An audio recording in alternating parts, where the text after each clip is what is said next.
Olá, galera, mais uma vez aqui com vocês. Eu, professor Ednar, biologia na área, tá, gente? Essa aula nós vamos tratar de um assunto que é nada mais nada menos do que os vírus, tá? Então, essa imagem já traz para a gente de forma assim brilhante o que é o assunto de hoje. Então, os vírus. Então, nós vamos tratar dessa aula de uma forma assim muito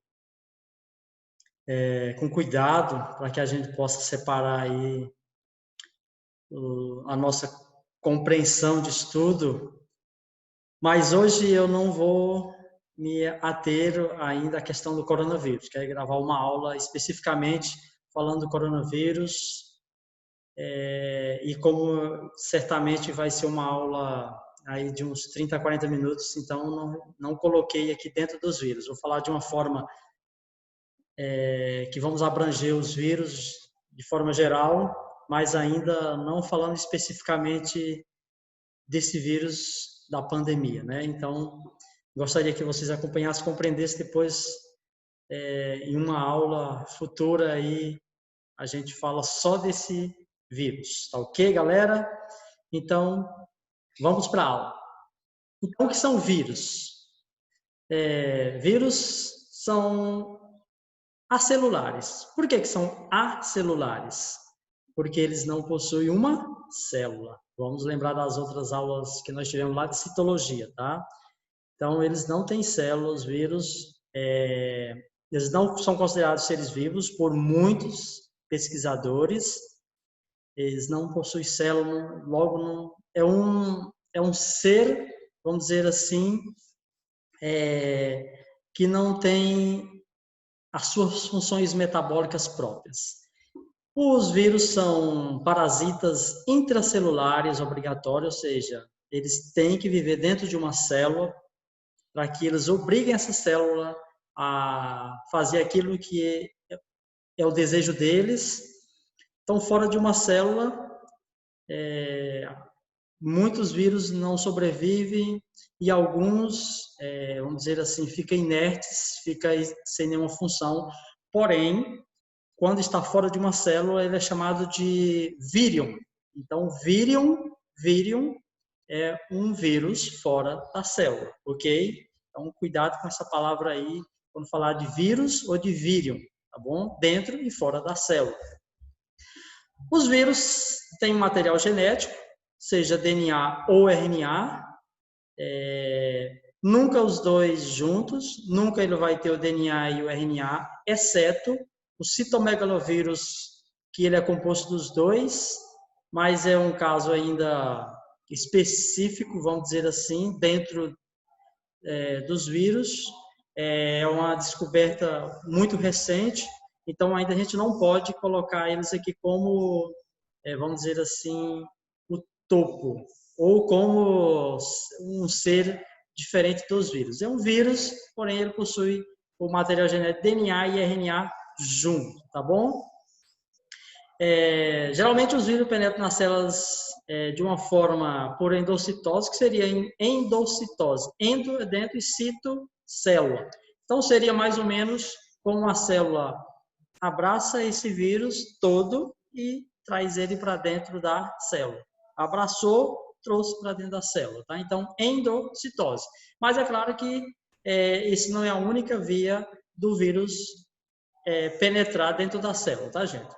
Os vírus são incapazes de reproduzir, eles obrigam a célula a reproduzir para eles, e eles também não conseguem ter esse metabolismo próprio. Logo, eles não respiram, não se alimentam, nada.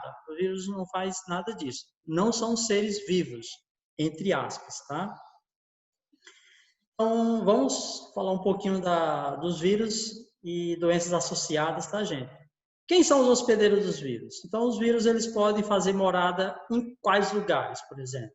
Então, os vírus eles podem fazer morada em todos os lugares. Ele pode infectar todo tipo de célula. Ele pode infectar os protozoários, os fungos, as bactérias, os vegetais e os animais, tá? Quando fala em protozoário, a gente vai gravar uma aula só exclusiva para protozoário, só para fungos e só para bactérias, tá? Mas os protozoários causam protozoose, os fungos, micose, tá? As bactérias, bacteriose, e aqui no caso nós vamos ter a zoonose, que é na questão dos animais, tá bom?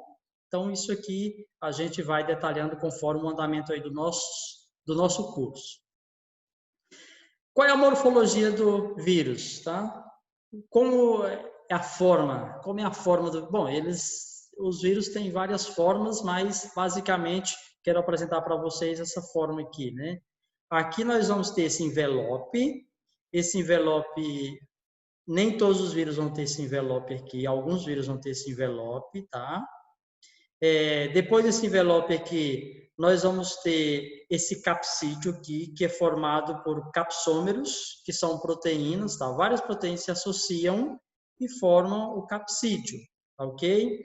E aqui nós vamos ter as proteínas, esses pontinhos aí de vermelho são as proteínas, e aqui nós vamos ter o material genético, que pode ser de DNA ou pode ser de RNA, tá ok? Então, uma coisa interessante.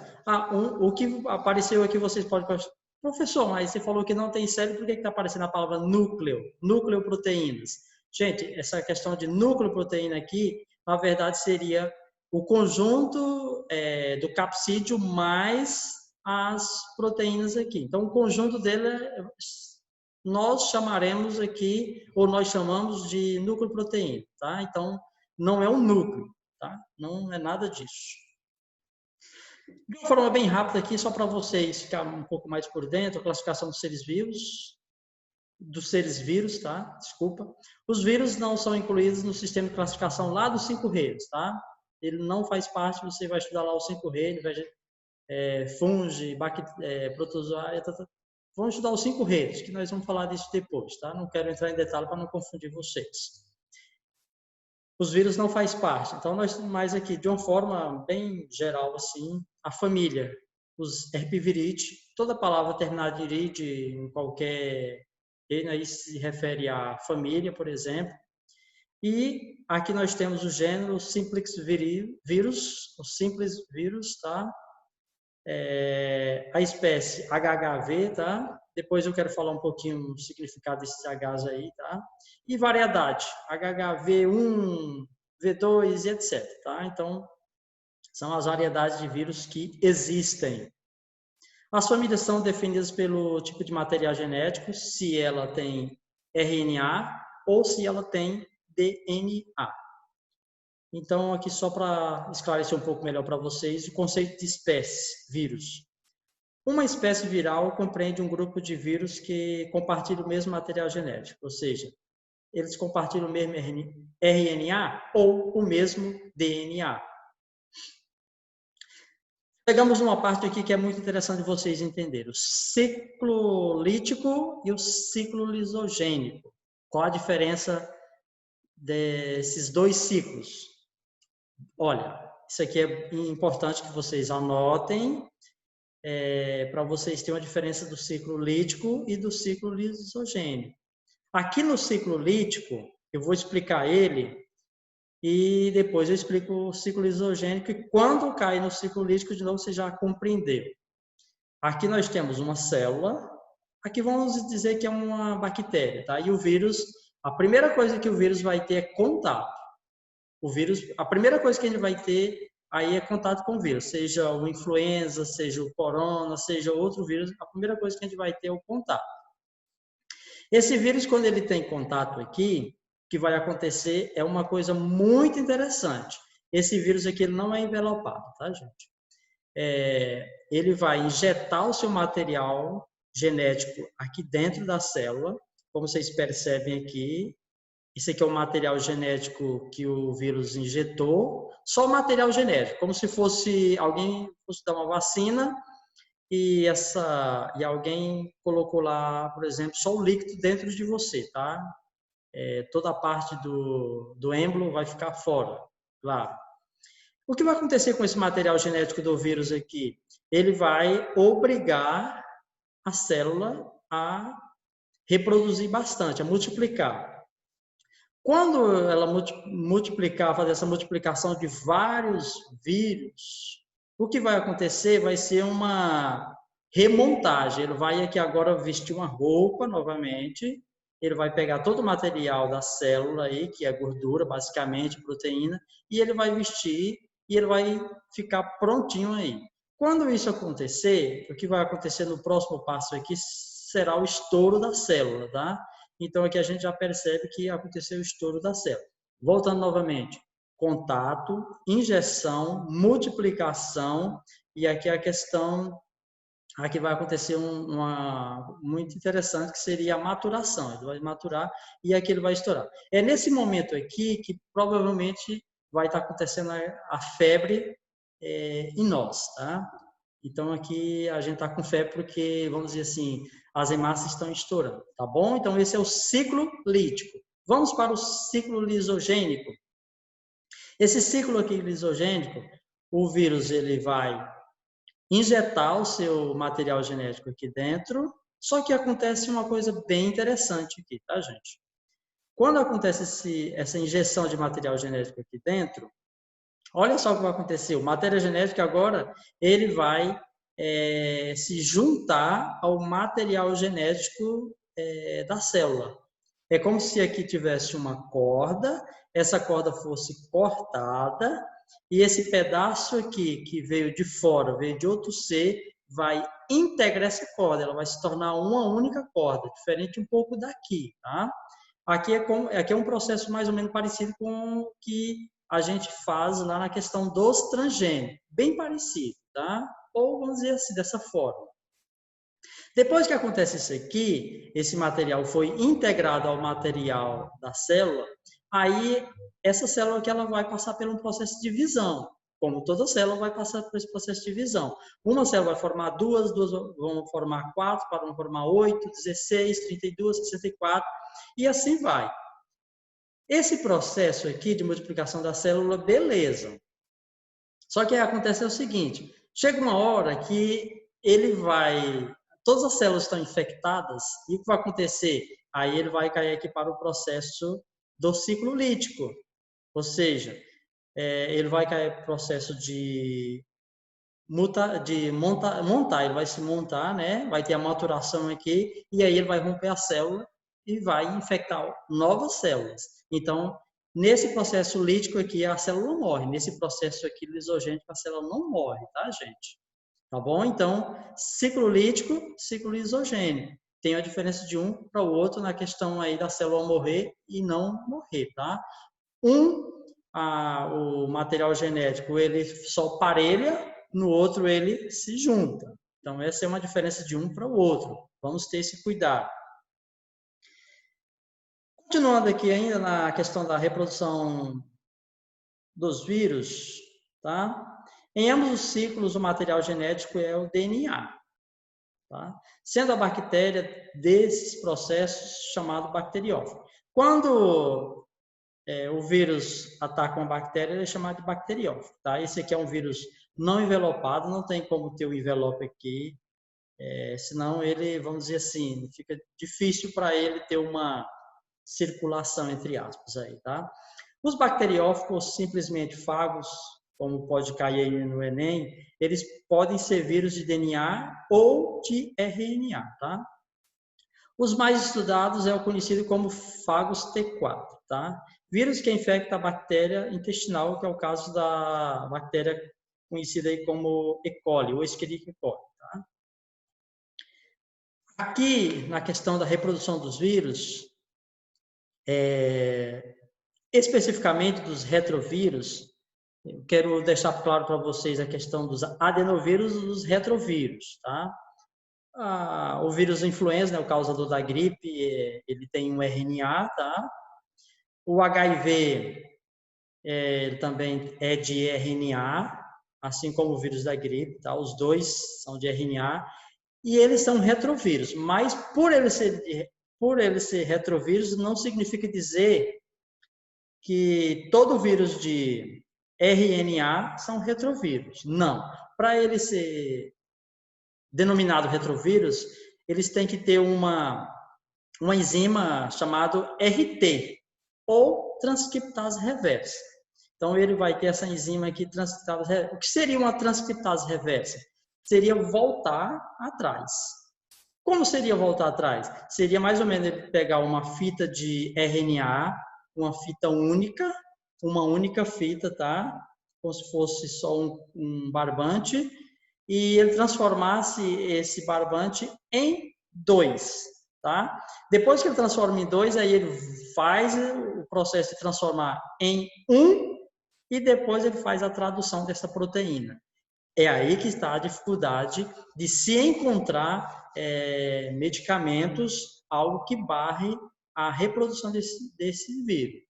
A gente consegue até retardar essa reprodução do vírus, mas a gente não consegue matar, tá, gente? Então, por isso que todo ano a gente precisa tomar aí a vacina da influenza, tá? Porque quando vence esse ciclo de um ano, ela perdeu a sua capacidade de intervir no próximo vírus que venha nos acometer, tá ok? Então, retrovírus são vírus de RNA que tem essa enzima transcriptase reversa. O coronavírus, ele tem essa enzima aqui, então, por isso que ele consegue fazer uma... se eu não me engano, tá? Eu não quero falar porque é um estudo muito novo ainda, na RT-PCR que eles fazem para detectar a presença desse vírus, então possivelmente eles têm essa presença dessa enzima, tá? Bom, aqui nós temos a reprodução dos vírus, de um retrovírus, como funciona. O primeiro processo aqui é a endocitose. Endocitose seria o englobamento do vírus todinho. O vírus está ali, ele não precisa tirar nada, ele não precisa tirar o seu envelope, se ele for envelopado, ele não precisa tirar o seu capsídeo, por exemplo, ele vai ser englobado todo. Então, esse é um processo de endocitose. Dentro, citocélula, ou seja, a célula vai englobar, vai criar, vamos dizer assim, falsas pernas, os pseudópteros, vai englobar esse vírus todinho. Quando engloba, o que vai acontecer é que esse vírus aqui, como ele é um retrovírus, ou seja, RNA e tem essa enzima, a transcriptase reversa, vai fazer com que aconteça a mudança de RNA para DNA. Ou seja, uma fita vai virar 2 fitas.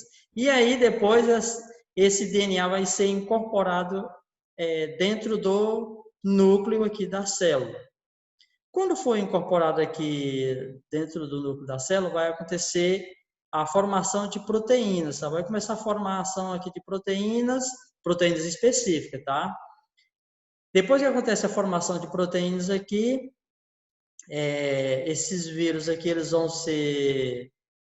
vão passar por um processo de maturação, tá? Como aqui está em inglês, maturação, e eles vão arrebentar essa célula no processo lá, no ciclo lítico, por exemplo, e eles vão invadir novas células. Volta aqui um pouquinho e falar dessa questão da proteína específica. O que seria uma proteína específica? É uma chave fechadura. Cada fechadura tem a sua chave específica. Digamos que a gente está num mega, vamos dizer assim, num prédio aí que tenha 500 salas, e cada sala tem a sua chave para você entrar. Não adianta você pegar uma chave e tentar abrir outra sala. Essa chave 1 aqui, ela abre a 50, 100. Não. Cada chave vai abrir a sua sala específica. Cada proteína aqui é específica para cada tipo de célula. Se é para a garganta, se é para o sistema urinário, se é para o sistema reprodutor e etc. Tá? Então, cada vírus ele tem a sua proteína específica para atacar aquele tipo de célula. Se é um vírus exclusivo do sistema respiratório, então ele vai atacar o sistema respiratório. É claro que com isso ele vai danificar outros sistemas, mas isso aí é o envolvimento de pulmões, de coração, sangue, e aí vai tendo todo um processo junto. Olha, aqui nós temos o HIV, né, que é o vírus da imunodeficiência humana, tá? Esse vírus aqui, vai acontecer um processo com ele da seguinte forma: ele vai ter uma ligação em entrada, tá bom? Ele vai ter uma ligação em entrada, né, na questão da endocitose. Depois desse processo aqui da endocitose, vai acontecer um processo bem interessante, tá? A entrada de partículas virais no núcleo, tá bom? Eu vou citar aqui a sequência, depois eu volto e detalhe algo que não ficou claro para vocês.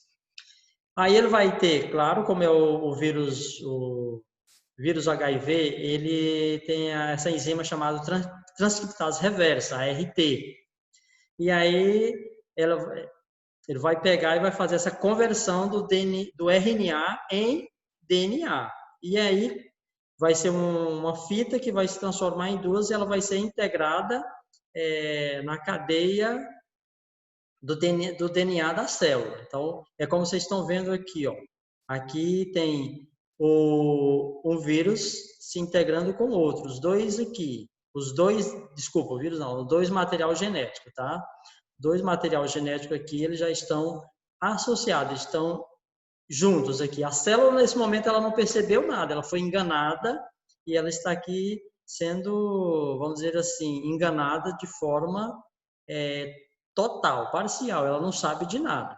Aí o vírus agora tomou de conta do seu metabolismo. O vírus não tem metabolismo próprio, mas ele tomou de conta do metabolismo da célula e a célula vai fazer o quê? Multiplicação de vírus, vai multiplicar vários vírus. Então, quando acontece esse processo aqui, nós vamos lá para o processo da tradução, tá? O que seria uma tradução? É a produção de partículas virais pela própria máquina da célula. Logo que ele não tem uma máquina própria, ele obriga alguém a trabalhar para ele. Então, a célula, no caso, aqui faz para ele. Enganada, ela faz isso aqui sem saber. Quando ela percebe, isso aqui já é tarde, ela já está na fase final e ela será morta vamos dizer assim, ela vai explodir, estourar, romper, tá?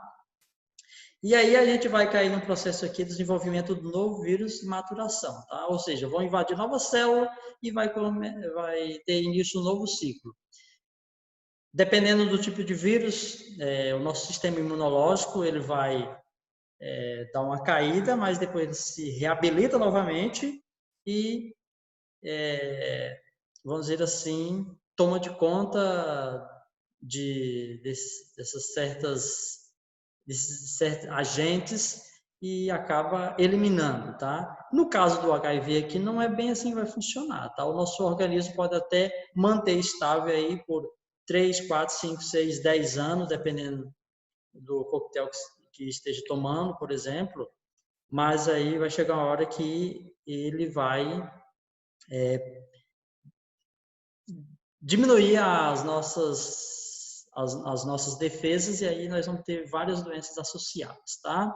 Então, isso aqui é mais ou menos como funciona um vírus, um retrovírus no nosso organismo, tá ok, gente? Quais são as principais doenças viróticas?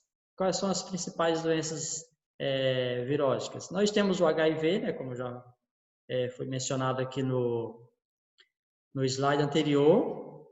A transmissão do HIV, como vocês já sabem, é um contato sexual com o portador da doença, ou pode ser também por transfusão de sangue. Claro que os hemocentros hoje eles estão muito bem equipados, estão muito bem preparados, faz exames lá e isso via hemocentro não é possível vamos dizer assim, contaminar outra pessoa, tá, gente? Então, se você precisa doar sangue, pode doar. Se você precisar de receber sangue, pode receber, que não vai ser uma coisa assim 100% garantido, tá? Quando é via hemocentro. Se for uma coisa ilegal, aí sim, é outros 500, tá? O que pode acontecer mais fácil seria o uso de materiais cirúrgicos que não foram esterilizados, tá? Às vezes a pessoa confundiu que estava esterilizando e não estava esterilizando, então A hepatite B, o número de pessoas com hepatite B é altíssima justamente por isso. Alicates, cortadores de unha, são os agentes aí, vamos dizer assim, mais complicados, porque o vírus da hepatite B ele não morre assim, tá? Já o do HIV não. Pingou uma gota de sangue ali, depois de alguns segundos ele já morre, não sobrevive, tá? Quais são as doenças que o HIV ele pode fazer o nosso sistema imunológico quando baixar essas doenças, a pessoa vir ser acometida por essas doenças? Bom, uma pessoa pode vir ser acometida por o vírus da herpes simples, pelo sapinho, tuberculose, câncer de gânglios linfáticos, por uma pneumonia, por encefalite, por uma cegueira, por uma meningite, por infecção do fígado, uma perda de raciocínio, locomoção, peso, etc. Então, isso aqui, todas essas doenças associadas aí é que a gente vai chamar de AIDS, tá, gente? Cuidado! O vírus HIV e AIDS, aí você tem que ter essa diferença. A AIDS é quando a pessoa já está com todas as doenças associadas. O HIV não, quando a pessoa está, aí vamos dizer assim, com esse vírus no corpo, é soropositivo. Para isso ele pode transmitir para outras pessoas, mas ele talvez nem saiba ainda. A dengue o material genético da dengue é o RNA, o favovírus é o causador da dengue, tá? O vetor é o mosquito Aedes aegypti. Aedes aegypti, tá? Se pronuncia Aedes aegypti, tá? Geralmente as pessoas pronunciam Aedes aegypti, mas não é o Aedes aegypti, tá? É o nome científico, tá? Escrito em latim. Isso aqui depois a gente pode falar um pouquinho dessa escrita latim aqui. Esses mosquitos são hematófagos, a palavra hemo significa sangue, tá? E fagos, como eu já falei lá na aula 1 ou 2, se eu não me engano, comer, tá? Então, eles se alimentam de sangue, tá? Quais são os sintomas da dengue clássica? Febre alta, perda de apetite, dor de cabeça, perda de apetite, tá? O coronavírus também dá um pouco de perda de apetite, mas não vamos confundir nada aí, tá, gente? Dor de cabeça, manchas vermelhas pelo corpo, pequeno sangramento no nariz, na gengiva, isso pode acontecer, mas nada grave, tá? Sintomas da dengue hemorrágica, como fala hemo, já se lembra sangue, tá? São sintomas iguais da dengue clássica, mas apresenta a queda acentuada da pressão arterial, ou seja, pressão baixa devido ao aumento da permeabilidade capilar sanguínea e pode ser fatal, tá? Então, cuidado com essa diferença. Há 4 serotipos da dengue, não vou entrar em detalhe nesse momento, porque senão a gente acaba tendo aí, vamos dizer assim, 2 horas, 3 horas aí especificando tudo, e na verdade é bom a gente separar as coisas de tempo muito curto aí para quem possa absorver, tá, gente? Que vocês absorvam e aí, não, volta o vídeo novamente, pega a nota e leva para o próximo dia mais informação, tá? Em caso de suspeita de dengue, o médico deve ser consultado para que ele possa dizer o que você tem que fazer. Basicamente, vamos dizer assim, repouso, muito líquido e etc. Tá, gente? Então, mas o mais importante é a prevenção, tá? A febre amarela, tá? Também é de RNA. Flavírus é o causador da dengue. O vetor é o mosquito Aedes aegypti, também é o mesmo vetor. Esses mosquitos são hematófagos, como eu já falei, se alimentam de sangue. O hemagogos, tá? Na forma silvestre. Os hospedeiros, os macacos, por exemplo. Mas como vem agravando o desmatamento ultimamente, né? Vamos dizer assim, o homem, a quantidade,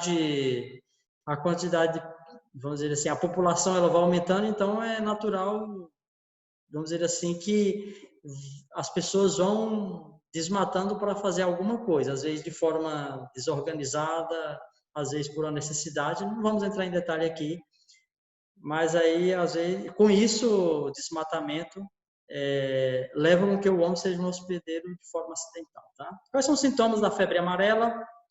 Febre, calafrio, dor de cabeça, vômito, dores, por exemplo, musculares, insuficiência hepática e renal, hemorragia e redução da frequência dos batimentos cardíacos, ou seja, os batimentos cardíacos vão ficar fracos, tá? A prevenção é não deixar água parada em vasos, como no caso lá do Egito também, pneus latas, pois a fêmea ela precisa colocar os ovos. E como ela precisa colocar os ovos, então ela precisa se alimentar de sangue para que ela tenha, vamos dizer assim, nutriente para que ela possa nutrir os seus ovos, ok?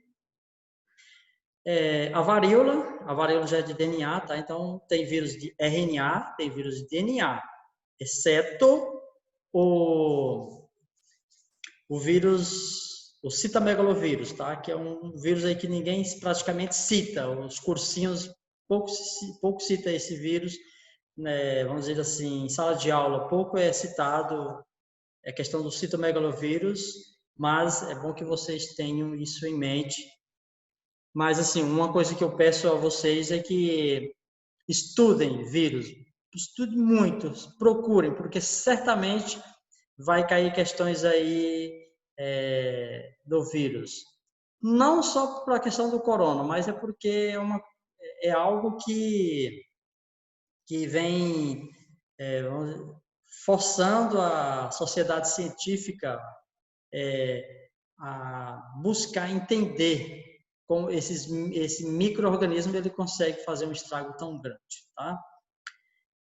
O ortoporovírus é o agente etiológico da varíola, por exemplo. Quais são os sintomas? Febre, dores musculares, feridas grandes e numerosas na pele, como vocês estão vendo aqui.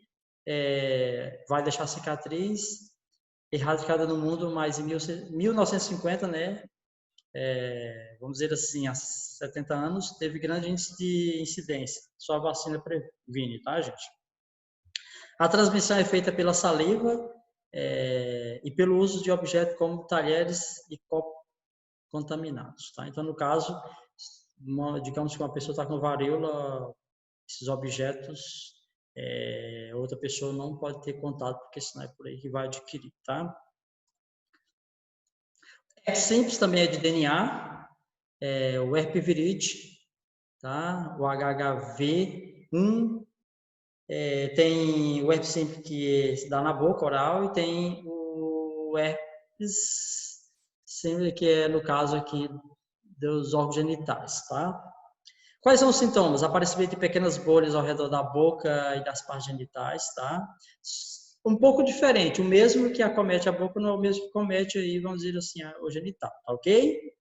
É transmitido por via oral, beijo, por exemplo, se uma pessoa tiver, ou você tomar água na torneira e colocar na boca, ou respiratória, tá? Respirar aí muito perto, esse vírus ele pode acometer outra pessoa que está próxima, tá? A genitália é através de contato sexual, tá bom? Então, esses são os cuidados que deve ter, tá bom? São tratados por meio de medicamentos que interrompem a reprodução dos vírus, tá? Principais doenças viróticas. Nós temos aqui a hepatite A, hepatite B, C, D, E, por exemplo. A hepatite A, ela é mais uma questão de coliformes fecais, e a hepatite B, vamos dizer assim, questão, vamos dizer assim, cortador de unhas. São os agentes que mais causam, vamos dizer assim, levam o vírus de uma pessoa a outra, tá, gente? Aqui nós temos a catapora também, que são vírus. Eu só estou citando assim de forma bem rápida, não estou detalhando como é esse processo de agentes, de tratamento, se há cura, se não há cura. Então, precisaríamos de estender a aula por muito tempo para que nós possamos detalhar e explicar cada um, tá? A rubéola, a gripe, e a gente pode falar um pouquinho da gripe suína também, a questão da gripe, foi um caso bem recente, a questão da contaminação do vírus, vamos dizer assim, porco-ser humano, tá? A poliomielite, que ela era chamada de paralisia infantil, tá? Mas ela não acomete só crianças, apesar que tem uma imagem de uma criança aqui, mas a poliomielite, ela pode acometer tanto crianças como pessoas aí de idade. Por isso que a poliomielite, ela, vamos dizer assim, não tem como produzir vacina para todo mundo, né? Assim, vamos dizer, 210 milhões de doses de vacina não é o suficiente. Não tem condições financeiras para fazer isso, acaba pegando dinheiro de uma parte, então acaba fazendo as crianças, que seriam um grupo de risco para poliomielite, e os senhores lá, as senhoras de 60 anos para frente, tá? A gripe, tá? Vírus transmitido por via respiratória, né? O novo vírus da gripe, o H1N1, o que seria esse H, por exemplo? Esse H aqui, gente, é nada mais que a hemaglutinina. O que é uma hemaglutinina? Hemaglutinina é nada mais que uma proteína específica.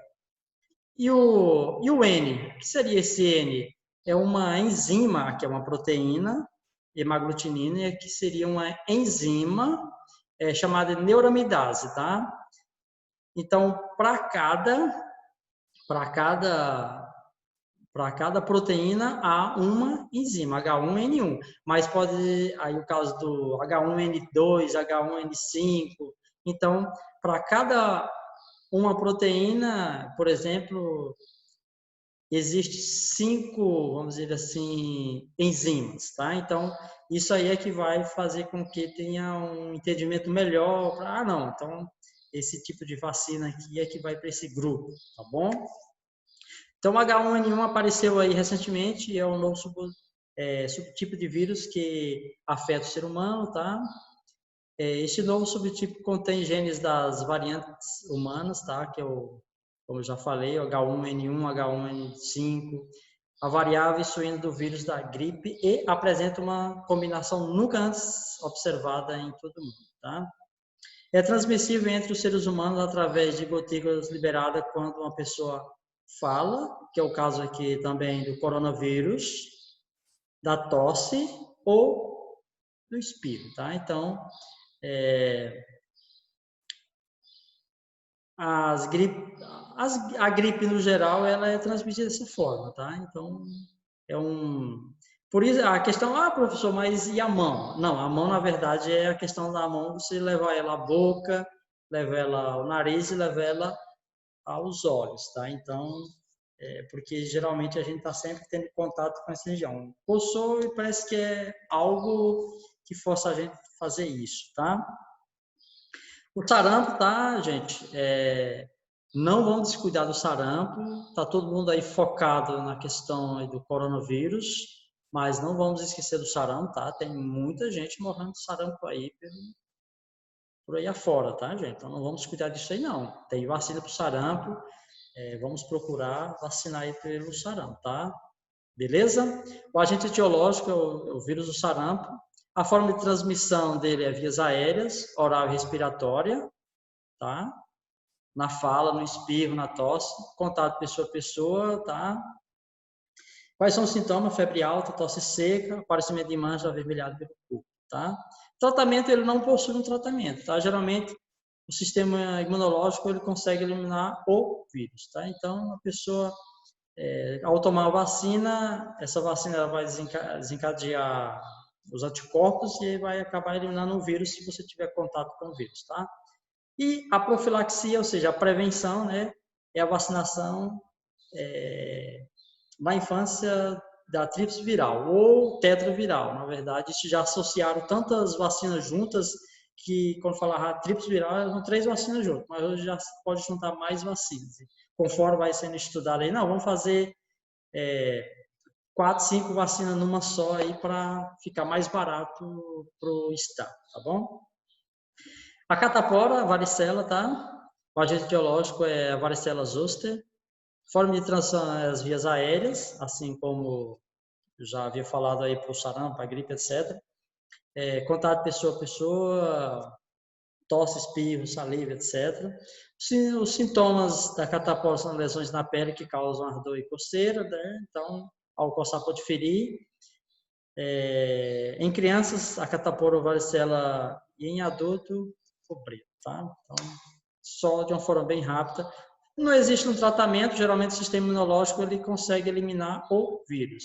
E a profilaxia para catapora seria a vacinação na infância. E evitar contato com pessoas que estejam contaminadas, deixar a pessoa ser curada, que vai ser curada aí, vamos dizer assim, em alguns dias, beleza? A raiva outra virose, também o agente etiológico, o vírus da raiva. Forma de transmissão, contato com a saliva de animais, mamíferos. Esses mamíferos, geralmente, eles estão doentes, e aí tem que ter cuidado com a questão de se ele foi mordido, unhado, etc. No ambiente urbano, cães e gatos, tá? Que são os que podem estar levando esse vírus para as pessoas. No ambiente rural, morcegos, que são morcegos que se alimentam de sangue, os hematófagos, tá?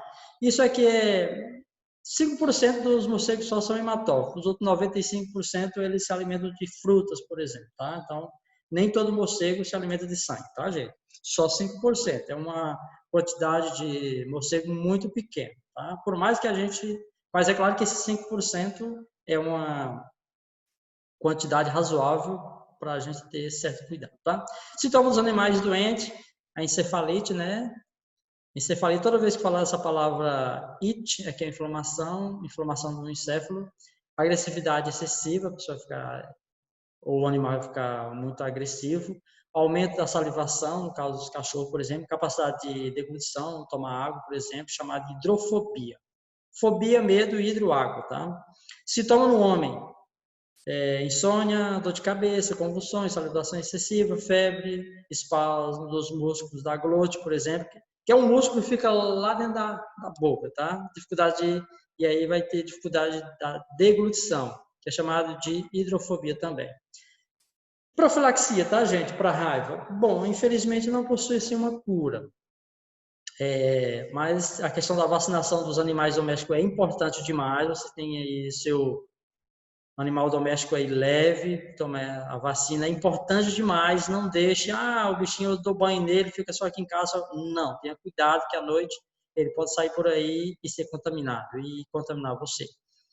No caso, é a vacina antirrábica para seres humanos, tá? Continuando aqui na questão da cachumba, tá? Os homens aí têm medo, mas não precisa ficar com medo, tá? Não é assim que acontece, tá? Vírus da parótida infecciosa, parótida da questão de inflamar aqui, por exemplo, tá? Forma de transmissão vias aéreas, tá? Espirro, tosse, fala, etc. Contato de pessoa a pessoa, com objeto contaminado, etc. Com vírus, tá? Os sintomas, aumento das glândulas parótidas salivares, essas glândulas estão mais ou menos nessa região aqui, tá? Por isso que enche, tá? Raramente pode acometer o sistema nervoso e os testículos, tá? Dificilmente vai acontecer com os testículos. A pessoa teve cachumba, ela vai ficar estéril? Não, não é bem assim, tá? Não tem um tratamento, a profilaxia está aí junto com a vacinação tríplice viral, tá? Rubéola, tá? O agente biológico, vírus da rubéola, forma de transmissão vias aéreas, oral, boca, né, ou respiratória, tá? Espirro, por exemplo, é um deles. Contato de pessoa a pessoa, contato com objeto contaminado. Tocou no objeto, depois você vai levar a mão nessa região aqui, então você pode ser contaminado, tá?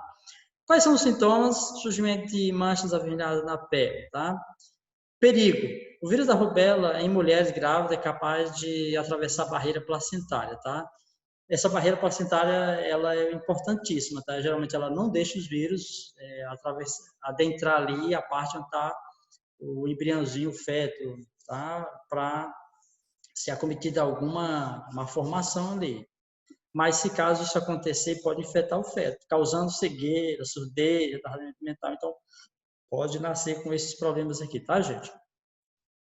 O tratamento é soro. Depois eu quero falar um pouquinho para vocês a diferença de vacina e de soro, para que vocês saibam por que toma vacina, por que não toma soro, por que tomou soro, por que não tomou a vacina. Onde é uma coisa diferente da outra, tá? Então, uma é o soro, ele já tem os anticorpos prontos. A vacina ela não tem anticorpos prontos, ela vai fazer o nosso organismo a desenvolver aí anticorpos, tá? Seria uma memória. Opa, é como se forçasse alguém a ler até a pessoa, não, agora eu lembro de tudo, tá? A profilaxia, no caso, o tratamento, a prevenção, desculpa, vacinação, tá? O exame pré-natal em mulheres grávidas, vacinação de mulheres que estão no período fértil, mas que ainda não estão imunes ao vírus, tá? Então, todo esse cuidado aqui é importante. Claro que às vezes isso muda, não pode vacinar, então é bom ficar atento a isso aí. Quando pode, quando não pode, se isso vai fazer mal, se a mulher está ou não, então são os detalhes, tá?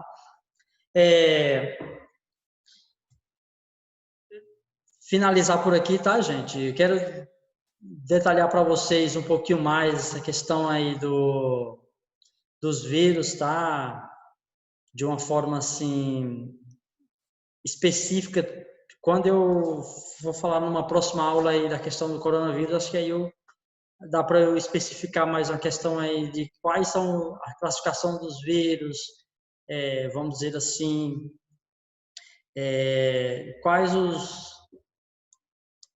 as especificidades dele, quais as doenças que existem, quais os vírus que são perigosos, e acho que é isso, tá? Agradeço a sua participação. Gente, se inscreva no canal, deixe seu like, tá? Seu dislike, comente aí. Ultimamente eu estou colocando aí um conteúdo aí para todo mundo, então quando eu coloco lá para todo mundo, vamos dizer assim, que abrange até crianças, por exemplo, aí ele não permite que tenha comentário, mas acho que eu vou colocar esse conteúdo aqui mais para adulto, pelo menos permite o pessoal fazer algum comentário lá, que com isso vou melhorar minhas aulas e vocês vão me estimulando a gravar mais vídeos e colocar aqui no canal, tá, gente? Muito obrigado, fique com Deus, um abraço, até a próxima aula. Tchau!